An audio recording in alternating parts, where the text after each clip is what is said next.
Presenting to you the All You Need to Know About People lecture series on the word wise.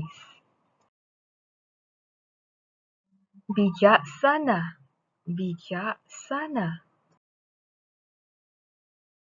Wise, wise.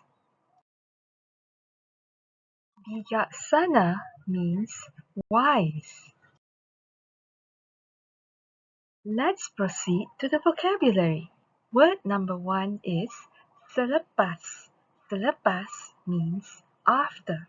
The second word is menimba pengalaman. Menimba pengalaman means to gain experience.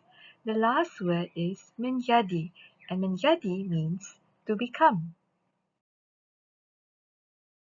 This is our sentence. Selepas banyak menimba pengalaman, kita akan menjadi bijaksana.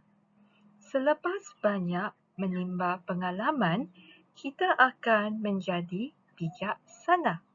This means after gaining lots of experience, we will become wise.